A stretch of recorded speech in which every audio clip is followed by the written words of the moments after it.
Hey, hello, and welcome to 100% Richard. 100% Richard is basically me. Hi, how you doing out there? The video is not going to have the same sound quality as the actual audio upload, so just so that you're aware up until we get going a little bit better. But 100% Richard is just me and my thoughts, and I do a lot of I did a lot of preaching back in the day, and so now we're kind of going this route thanks to the coronavirus, and so I've been listening to a bunch of other pastors and preachers and things of that nature, and notice that really everybody's talking about fear and how we should be able to overcome fear because of Jesus, and with Jesus in our heart, we really do overcome fear.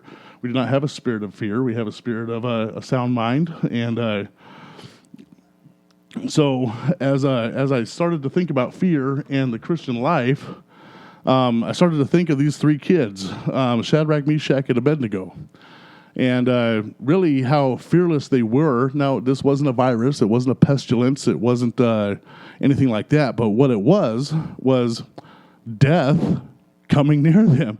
King Nebuchadnezzar, this is out of Daniel 3, King Nebuchadnezzar said, "Hey, all my nation, you're going to bow down to this gold idol as soon as I blow the horn." And these three kids said, "No, I ain't going to do that." And I'm going to tell you this, a little disclaimer: don't go out in the streets just because you're safe. I mean, use wisdom.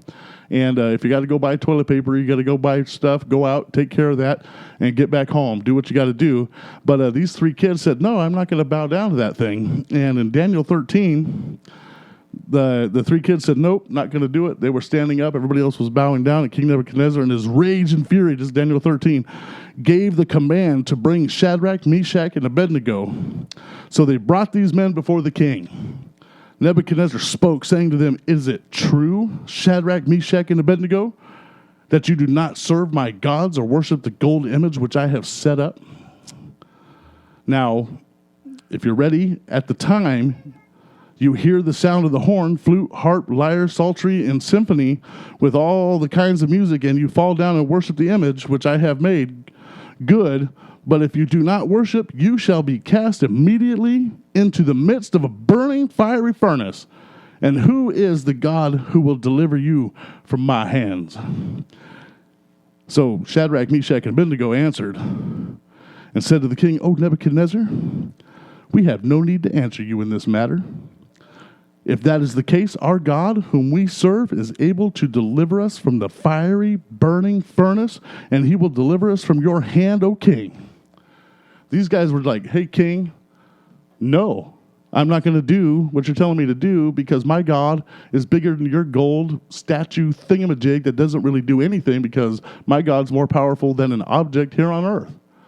And their belief was so deep that the very next statement in verse 18, this is Daniel 3, verse 18, "But if not," these are some kids that knew where they were going. They knew who God was. They knew who they belonged to, and they knew that they could go out and be the church. Amen.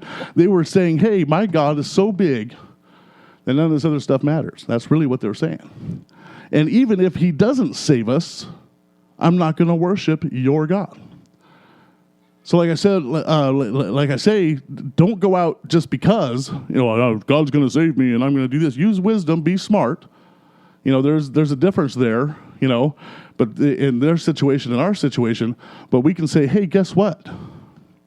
My God is bigger than this virus. My God is bigger than the stuff that's around me. My God is bigger than my issues." And I know sometimes we look at our issues and we look at the things that we see every day and we go, "Hey, you know what? This is tough. My life sucks," or whatever we choose to do or say. And, well, guess what? God's bigger than all that. You may go through a trial, but he will always win in the end. Amen? And so as I look at this, it says, "But if not, let it be known to you, O king, that we do not serve your gods, nor will we worship the gold image which you have set up." That's bold. That's fearless. That's these guys being the church in the midst of everybody and saying, "Hey, guess what? I'm not going to let this thing bug me." I've been stuck at home just like everybody else. I have had to go out to get toilet paper and food for the house. things of that nature, and I've had to do that. So yeah, sure. We have to go out and do things, but go out in boldness and go out saying, I'm the church, and I'm going to walk out here, and I'm going to do what I have to do to keep my family safe, to keep myself safe, and avoid this thing. But don't go out and say, hey, I'm going to go run the streets because my God's bigger than this. That's what wisdom says. Hey, follow the rules. Amen. In certain situations, this is a totally different thing with the God. If somebody comes to you and says, my God is bigger than your God. No, my God's bigger than your God, and you're going to get to fight my dad, blah, blah, blah, right? But really, we have to be able to say, hey, I want to be fearless in this thing. I want to sit back, and I want to be able to go, when this is all said and done, I believe God was going to take care of it all. I believe my finances are going to be okay. I believe that the truth of God says that I can overcome all circumstances. I believe that I will not bow down to a virus. I believe that I will not bow down to the things that cause issues in my life. And really, we have to live that way. I preached a message a long time ago called Be Cool. And really, just be cool in this situation. Just know that God is there. Know that God is truthful. Know that God will take care of you. And if he doesn't, great, because you know where you're going. I mean, if you have Jesus Christ in your heart, you know your destination. You know where you're headed. You know that you have a life beyond this life, and that's kind of the way to do it. And to just not be afraid of the things that go on around us. So this may be my first episode, and it may suck. I don't know. It may be good. You may have liked it. You may have decided this is something that you might want to come back and listen to, or watch on YouTube or whatnot. But hopefully this gets around, and maybe someday this could be something that we can do all the time. And I just wanted to give a shout out to my brother. Hey, Chris Garcia, thank you for helping me get this thing going. And Josiah and the Harvard Street Music got me some cables, and were opened up for us to go buy a couple of cables, and they're like, fantastic, you guys are rock stars. And just wanted to say, Mom, thank you. You're buying me a chair so that I don't have to be uncomfortable while I do this. And thank you guys for my wife for letting me just kind of destroy my office with all this junk. So thank you, and all that. And once again, 100% Richard. Keep an eye on us. We're going to see where we go. Right on, right on.